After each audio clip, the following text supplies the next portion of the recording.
Hey,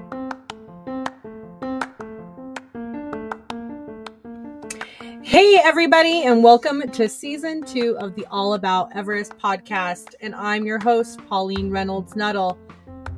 On this podcast, you can get anything and everything about Mount Everest, including interviews, book recommendations, tips, updates, and a whole lot more. So welcome to the spring 2023 Everest climbing season. And here we go. Hey, everybody, and welcome to season 2, episode 6 of the All About Everest podcast. I have an awesome interview for you guys today with Hari Budha Magar. He is a former Gurkha in the British military and a double amputee above the knee. He's in the middle of his Everest journey. And I'm so glad that I was able to talk to him and we were able to bring this interview for you guys because his story is so amazing. And we get to follow him on his Everest journey because he will be climbing this spring and he's heading out to Mount Everest in the next couple of weeks. Just a couple of things I wanted to get to before we get to the actual interview with Hari. The next couple of episodes, I'm not sure what they're going to be about because I had several interviews scheduled and we had to reschedule them. One of them is rescheduled for next month, and 4 of them are rescheduled for May. So hopefully I can fill those slots. It's why I'm always hesitant to say, hey, this is who is going to be on the next episode. The second thing is that the documentary Finding Michael will be coming out on Disney Plus in the UK and Europe on March 3rd. I do not believe it's going to be released in the US. Bear Grylls and Nims Day have been promoting it on their pages on Facebook and across social media. So be sure to go ahead and check those out. And it looks like it's going to be a really good documentary. And I'm excited, hopefully, to be able to watch it because I'm in the US and I'm not in Europe, so I don't have access to Disney Plus UK. There might be some weird workaround, but I'm not that tech savvy. Based on information from the Chinese government, as well as other people reporting on the spring climbing season, Explorers Web and Alan Arnett, Tibet will remain closed to foreign mountaineers for this spring climbing season. We talked to Adriana a couple episodes ago, and she was unable to get a permit for Cho Oyu last year because Tibet was closed. So she tried it from the Nepali side and was unsuccessful. There are several expedition companies that they prefer the north side of Everest from Tibet because it's less crowded and they don't have to circumvent the Khumbu Icefell, which is extremely dangerous. And several of the people on the pod have talked about it. Alpenglow and Jason Black, who we had on the podcast, have said that they will only climb from the north side, just to name a few. And I completely understand why, because overcrowding and the Khumbu Icefell are 2 contributors to the many deaths on Mount Everest. Alan Arnett did a really good episode about the breakdown of how much it's going to cost for Mount Everest this year, as well as his introduction to this spring climbing season. No one does it better than Alan Arnett, so I'm not even going to try, but I highly encourage you guys to listen to his most recent episode about what he expects for this spring 2023 season on Mount Everest. The spring climbing season is right around the corner, and we're just a couple of days short of March 1st, which usually the first week of March is when the ice doctors head out anywhere between the 1st and the 7th towards Everest Base Camp to start getting the route ready through the Khumbu Icefall. So exciting. And there's a couple of people that have been on the podcast that will be climbing this year, including Hari Budha Magar, as well as I believe Adriana said she will be climbing Mount Everest this year. So it's super exciting. One of the funny things is that during my little pre-interviews, because there's a few minutes before the actual recorded part, I'll show them the mountains outside. I live in the Rocky Mountains in Montana at about 4,000 feet, which is about 1,200 meters, give or take. And it has been colder here than Antarctica and Mount Everest. Like it's been -20 and -40 with the wind chill factor. Before I get to the rest of the episode, I just wanted to mention to all of you listeners out there that are outdoorsy, who camp, hike, backpack, kayak, cycle, all of those wonderful things, you should definitely try the Nomadic subscription box. It's a monthly subscription box that starts as low as $29.99. I've been subscribed since 2018 and I absolutely love that box. You get between 4 to 6 items, and I've been able to try out a lot of different kinds of new gear that I wouldn't otherwise try. And for our listeners, the Nomadic subscription box has been kind enough to give us a 10% discount. Just use the code Everest at checkout. Oh my gosh, you guys, I am so excited to introduce you to Hari Budha Magar. I was so excited when he decided that he would do the interview with me. I reached out to him and it took a little bit of scheduling because he is 7 hours ahead of me. And between my schedule and his schedule, we definitely made it happen. He was born in Nepal and he joined the Gurkha unit with the British military. And every year there's about anywhere between 10,000 to 20,000 Nepali that try to get into this unit, and they only pick 200. And Hari joined this unit, and while he was in Afghanistan, he lost both of his legs. So he is a double amputee above the knee. One of the things that saved him, because he got into this very, very dark period in his life, was trying new sports and realizing that he could pretty much do anything that someone with two legs can.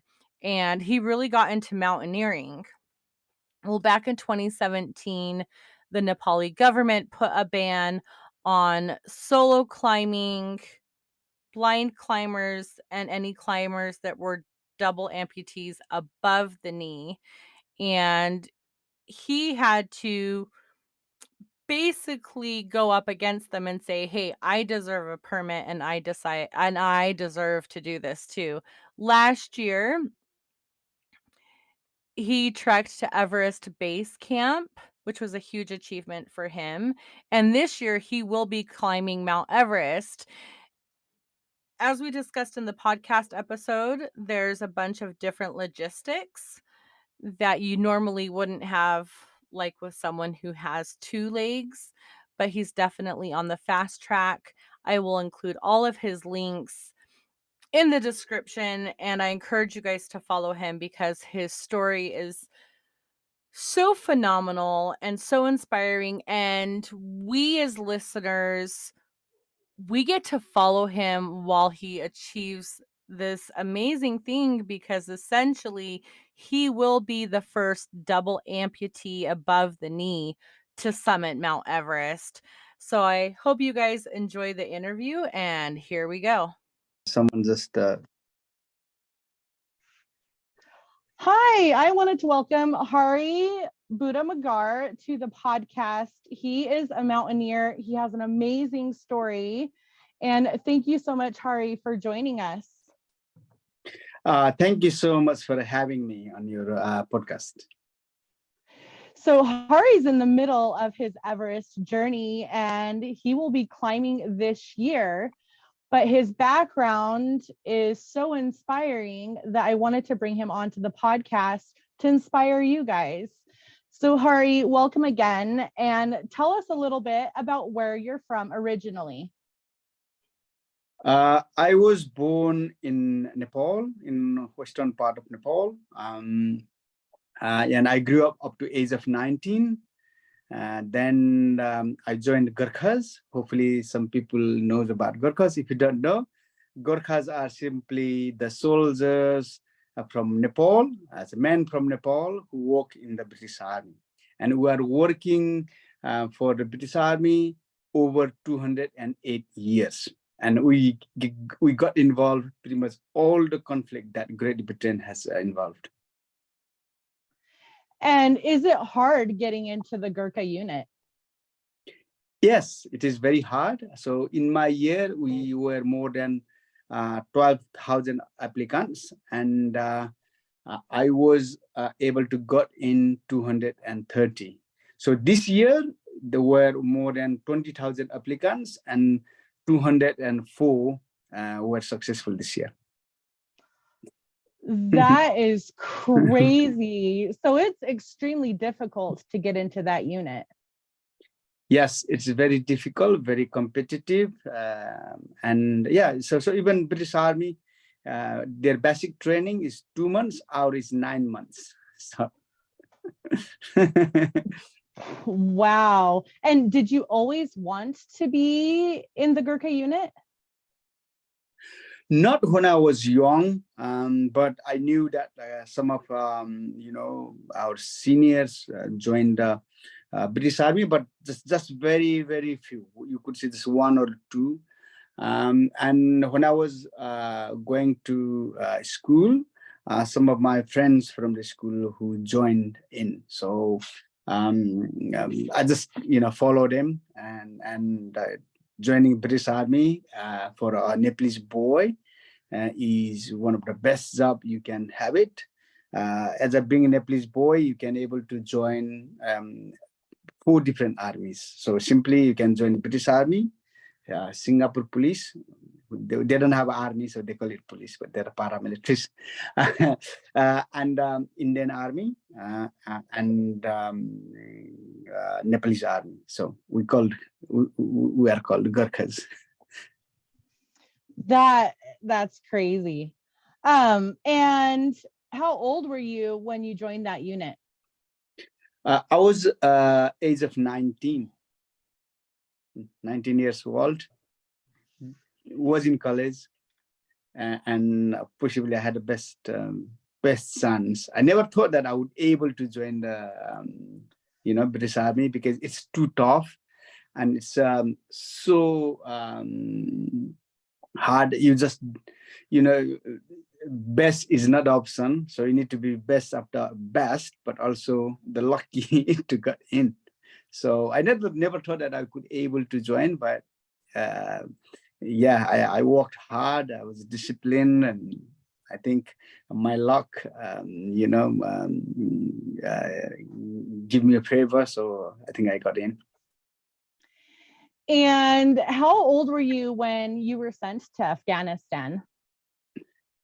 I was, I think 32. I was, yeah, I think it's about 31, 32. I was a corporal in the British Army. I had a pretty good career. I had a I was quite versatile. I was qualified in infantry, but also pioneering, which is, part of engineering. So yeah, I was pretty good. I had a pretty good career in the army. I travel around the world. So yeah, worked with the many multinations, NATO allies around the world. Yeah, I really enjoyed my job. If I had a chance, I would do it again. And when you were in Afghanistan, you were injured. Tell us about that. It was 17th April 2010. We were 20 in the squad. I was 10th. We were traveling in single file. It was about 3-4 o'clock in the afternoon. On that day, we had two jobs. One job was to give security to two surveyors so that they can go and survey the well, the old damaged well, so they can go and repair later in these days, so local people can have water. Other one was we just got into the new area, so it's to familiarize the area. So yes, we are going, and we passed a couple of irrigations and some poppy fields and compounds, and we're just walking on the side of the poppy field, and suddenly went bang, and yeah, my life changed in blink of eye. And how were you injured? What was the type of injury that you had? The first thing I noticed was it was ringing my right ear. I had a radio on the left, and I looked down, and my right leg wasn't there, and my left leg was there, but it was dangling on bone and skins. Also injured my right arm, so I couldn't able to move around. So I was just trying to find my tourniquet myself to kind of stop my bleeding, but I couldn't able to do that. And my friends came back and patched me up, and the Pedro, your guys came and rescued me in 17 minutes. And the next day when I woke up in the hospital, my surgeon and came and told me that I lost both of my legs above the knee, and also injured my right arm, some of other multiple injuries, small multiple injuries. And how long were you in the hospital for?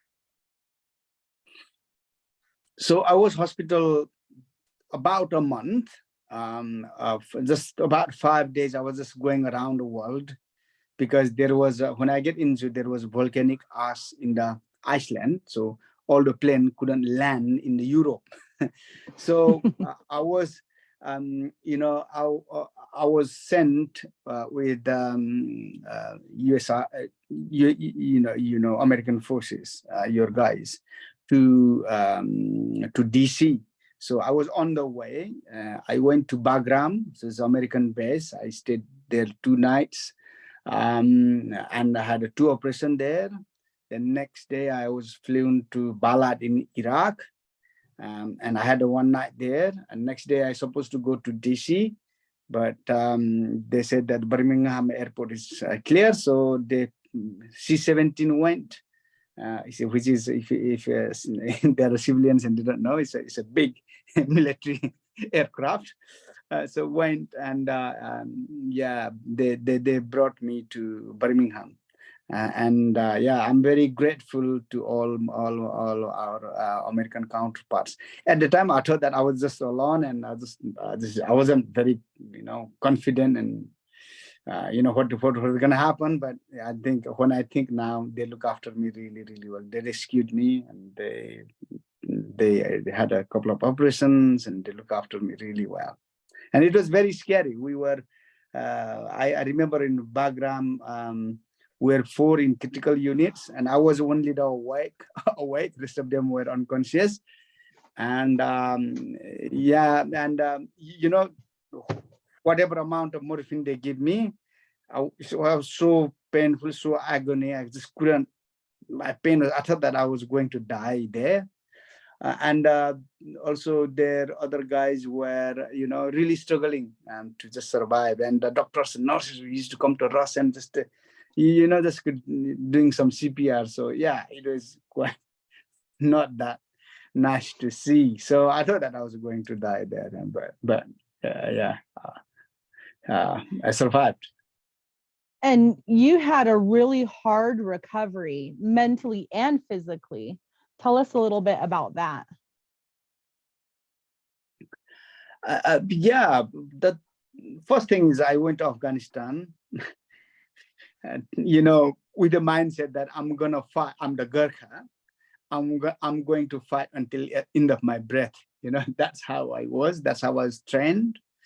But there was no enemies, and I was survived. My colleagues did a fantastic job. So, but you know, I wasn't aware of the disability. I didn't know what disabled people could do. I grew up in Nepal, and where disabled people are not treated as a good as a in Western countries like in America and UK, Europe.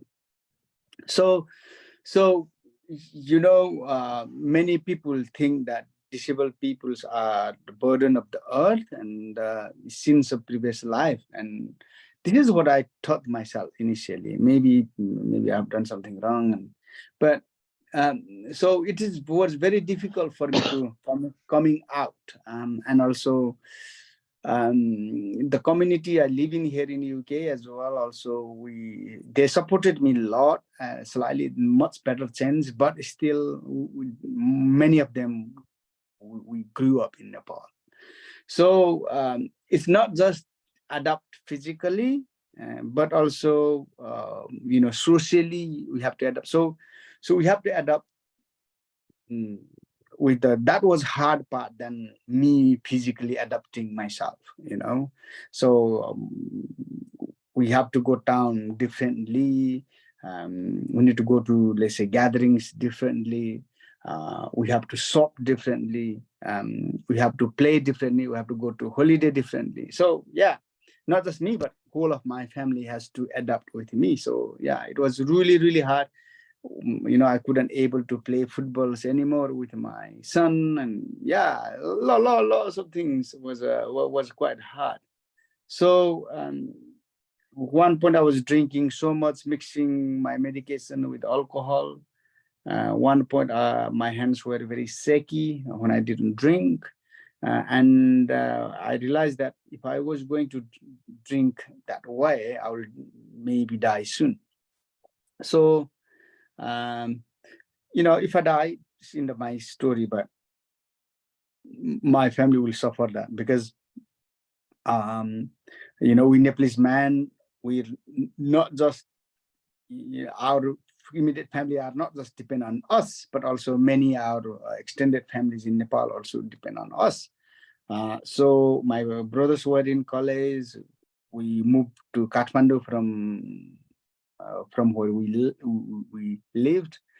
And we were not settled down completely. So my parents were farmers. They did have no pensions, no jobs. So I was the pretty much financially backbone of my family. So I didn't know whether I was going to continue my job. If yes, how long? So yeah, whether my wife was going to stick with me for longer. This, looking at the ceiling, and houses in the UK are not that high, and first time I realized that most of the train bridges in the UK are protected, and there are fence on the side. So I had all those negative thinkings, and because I thought that I couldn't do anything, so I had to sit rest of my life on a wheelchair, and I would need a carer. This is how I grew up, and then this is how I thought about it. But slowly I started taking sports and adventure, and slowly I gained the confidence and start doing all the things that I can put my hands on. So what was that? There was, if I remember correctly, there was one sport that you did that just kind of kick-started everything else, something you'd never tried before. Yes, I was kind of a half suicidal mode at that time, because many times I thought that it's not worth of living, right? So I was kind of half suicidal mode, and one of the charity came and said, there is a skydiving opportunity. Would you like to try it? Okay, then yeah, that's interesting. So I had a two logic. One, if I die, half of my body is gone. If another half goes, that's fine. End of my story. That's it. Another one was I never done skydiving even when I was in army. So I wanted to experience that. Um, luckily, I went up, jumped over the aeroplane. And when we landed safely on the ground, I realized that, yeah, when you don't have legs, you can able to do something. You know, that's what is it. Then after that, what can I do physically? That was my aim. So I try to pretty much do all the sports and adventure that I can actually put my hands on. So I did like wheelchair basketball, sitting volleyball, wheelchair rugby, wheelchair table tennis, wheelchair tennis. What else I did? Kayaking, skiing, archery. You can say javelin, track running, cycling, curling, climbing. It's water skiing. What else I did? Yeah, I did quite a lot. Pretty much all things that I can think of and put my hands on. And I'm very very grateful that what you guys call it non-profits in UK, we call it charities here in America. You call it non-profit, but here in UK you call it charities. And the military charities were fantastic, and that they just helped me to just build my life. And I think um, uh, uh, everybody in life, we need help some point. When we were kids, our parents look after us 24 hours, right? I think, and I just realized it when I had my children. So and also over the life never gonna go like a smooth going up. It's gonna be like up and down. Some of us like a really up and down. But so um, when you were down, that is the time we need help, and that's I call it like a fast flood. So on that time, we need someone to pull us up or cross that fast flood. Once we are other side of that fast flood, or once we are again on the top, then we can able to help back others. And I think we shouldn't hesitate to ask help whenever we need. Even like a president and a prime minister, how many ministers and secretaries that they have got to help them out to run the country. So yes, we definitely need to help some point in our life. And how did you get the mountaineering bug? So mount training, when I was doing all those sports, especially kayaking, skiing, I used to look at the mountains and just thinking about is reminding back my childhood in Nepal, that I grew up every day looking the mountains, right? So I was thinking from a very little child that we were educated that the tallest peak in the world is Mount Everest, and it's in Nepal, and we Nepalese people are very proud of that. So, and also read the story of the Sir Edmund Hillary and Tenzing Norgay, who summited the Everest first. And simply, I was just very fascinated by that. And I tried when I was in service, but it's too long to train and climb. While many operations were as I was serving, it's like a pretty much hot Iraq and Afghanistan and Balkans. So yeah. So it, we didn't have much time to actually do other bits. So I was always thinking, and I got my friend who's um, who's a mountain troop leader and chief mountain instructor in SAS, and we went to Nepal, and because he was climbing, he led Gurkhas team on Everest. He climbed K2, he climbed Manaslu, and Dhaulagiri. So he was the right person. We served together in the same regiment before. We went to Nepal and tested myself whether I can able to do that, or how my body feels with altitude, and also can I able to physically possible to do this as well. So yeah, we tested. We tried. We train for Hillary steps. We train for ladders. We train for ice and snow. Yeah, it was finally possible. It's not easy. Every step is a struggle, but yeah, it was. I thought it was possible. So yeah, here I am now. I shouldn't be climbing all these mountains because they put a ban on me. They put a ban on double amputees and visually impaired. So we had to go to Supreme Court in Nepal and overturn the rule, and it took time, and I couldn't able to climb. And also the corona popped in, and couldn't able to climb. Finally happening in about 6 weeks time. Not far to go. So far with your Everest journey, some of your barriers have been that you're a double amputee above the knee, and then you had to essentially petition the Nepali government to get that ban lifted, because was it 2017 that they put a ban for Yes. double amputees above the knee and visually impaired, and I think there was one other category. So solo climber as well. I think Yes. solo climber is still there, but we fought for that disability ones and overturned. I think the solo climber is still there, I think. And so last year, you kind of started your journey to see how far you could get. You went to EBC. So tell us about that journey.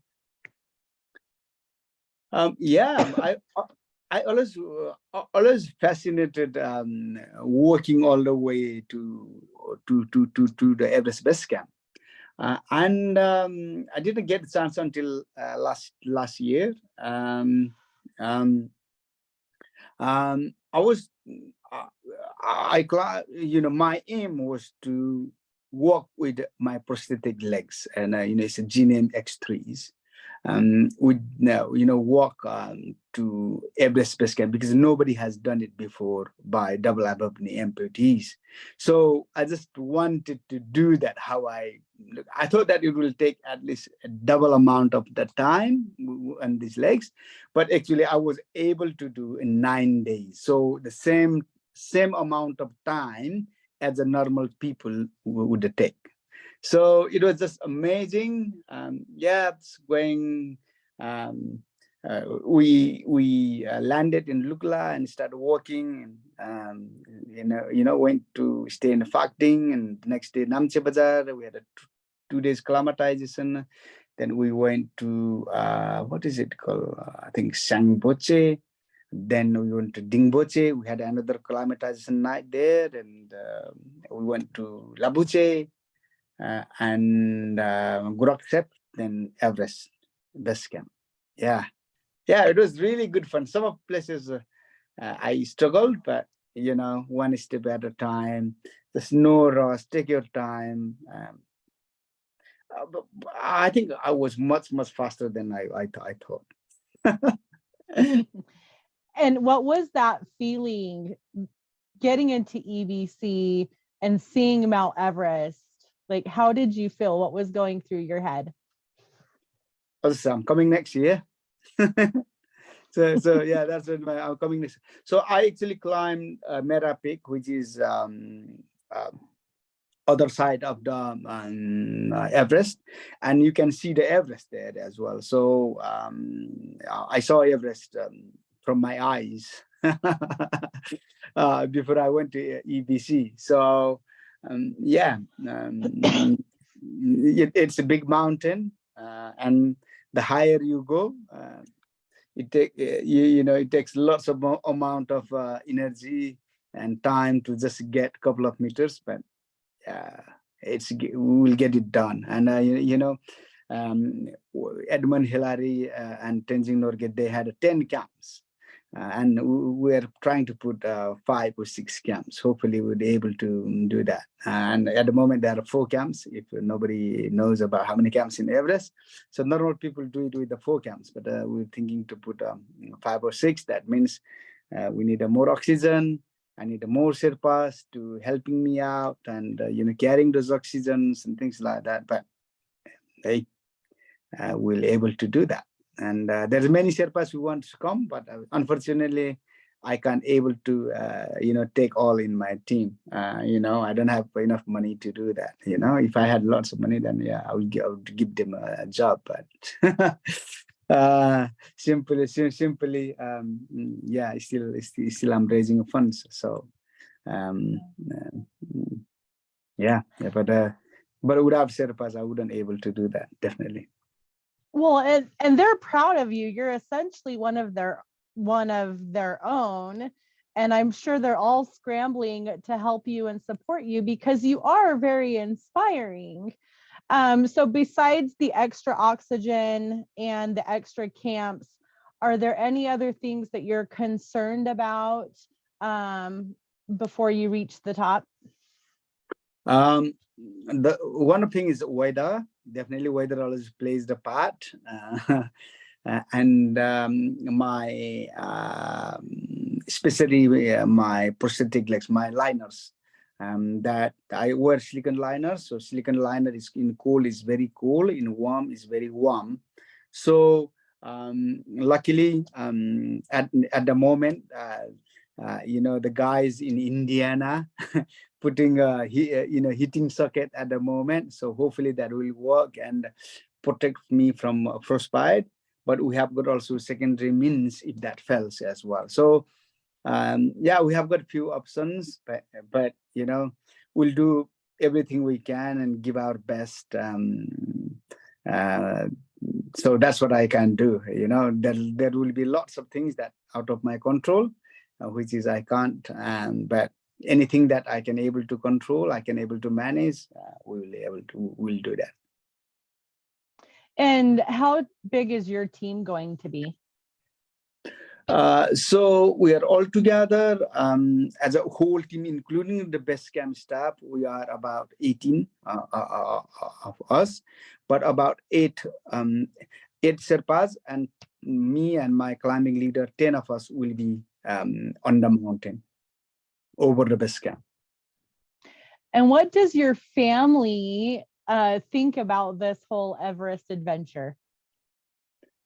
I think they were quite nervous initially, but I think they're just bored of me climbing, climbing mountains. So they just want me to do as soon as I can.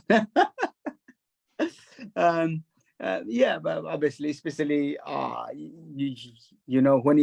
when you talk about Everest, it's to say many people die. It's so dangerous. That's what is the normal people's mind. So yeah, my family are no different than that. And but I have convinced them. I put some of things in place if something goes wrong, but I'm not going to die in Everest. I've got lots of work to do in my life. Yeah, I think that you have a lot more people to inspire and a lot more of amazing things to do. What are you planning on doing after Mount Everest? What's your next project? I think I will keep making awareness of a disability because I think this is really, really important. This is the way that I can give back to Nepal, which is my motherland as well. So I will keep doing some of this, but I think I wouldn't be revealing right now. Whatever happens. So if anything, if if Everest is successful, then I'll be kind of lining up what is next. Are you thinking of doing all of the highest 7? I haven't thought about that, but I haven't thought about that. I've done just one, which is I think Kilimanjaro. So not many. If I do the Everest would be the second one. but yeah, I'm thinking something different than the Navy 7 summits.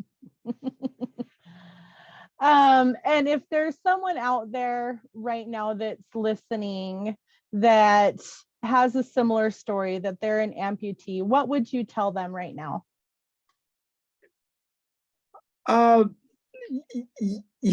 Whatever we have got, our limbs not gonna grow, right? We need to accept that.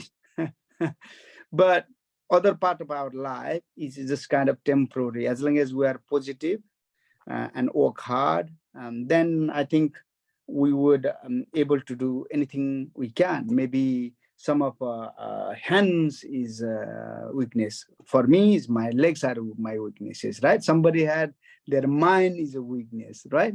So that doesn't mean that we can't do anything. Yeah, we can able to do the things. We are human beings. It's all in our mindset. If let's say if we set our mind, then our body follow, right? so whether it follows, whether is running, if not, it will walking. If we can't walk, we'll be crawling. If we're crawling, we'll be still rolling. As long as we keep it going and adapt our life according to the time and situation, then I think we'd be able to do that. One example is, I used to skiing on my both legs when I had legs, and now I ski in one ski with the two riggers on my hand. But I can go same as fast as I could go. I can have exactly same fun. I can go to the same route, maybe the harder route that than I used to go. So it's just different way of doing the things. Simply, it's just adapting the life. This is really simple thing, adapting thing, but it's so powerful. That this is so when you go to the ice, we change our feet. Even there's no crampons were designed for double above knee amputee, so we actually had to design our myself. And they don't design in UK. I was very lucky to have a friends in the US, and you guys are just awesome. You can just do. We get it done. So you guys are just awesome, and helped me out a lot. Building crampons. Now you're putting heating installations in my socket. So yeah, if there is a will, then we'll find a way of doing it. Yeah, there's many things that we struggle, but that doesn't mean that it's not impossible. Just looking into this, another example is, so we couldn't able to run fast enough to travel around the world. So we start designing the things to that we can go faster in the land, in the sea, in the sky. Now we can fly to another planet. Who made that possible? It's us, the human being, who made that possible. And even today, I'm talking to you virtually. And this is also, we are privileged to have it, because some point, in some time, in some point, they actually, in someone, they challenge themselves, and they worked hard. They invested their time and money, so we are utilizing it. And anything around the world that we have got, somebody, some point in the time, they challenge themselves, worked hard, and discovered it. So, life is like that. So we can able to make the impossible things possible as long as we challenge ourselves. So hopefully, me climbing Everest, the first thing is we'll make awareness of disability. That's my aim. And the second thing, hopefully me doing so, it will help the future amputees about the prosthetic legs, some of the technologies, I hope. And we're already doing lots of research and in innovations at the moment. So hopefully that will help. but also hopefully my expedition will inspire some of people to climb their own mountains, whatever mountain they may have, and whatever dreams they may have. So hopefully they will achieve one step further than what they are now. You have such an amazing story. Thank you so much, Hari, for joining us. And hopefully we'll talk again when you get back from Mount Everest after you've reached the summit and change the world with just one little climb. Yes, one little step at a time. All right. Thank you so much. Thank you very much. Bye-bye.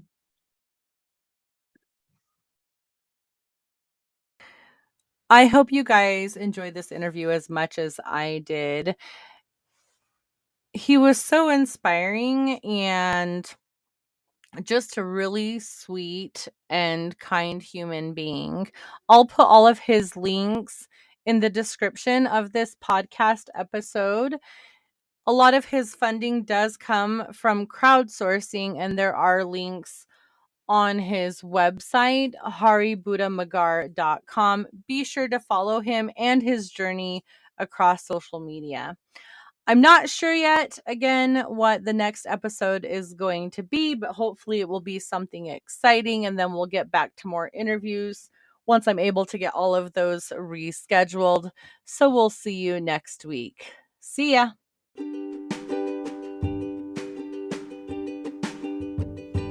Thank you for listening to the All About Everest podcast. Please rate, subscribe, follow, and share.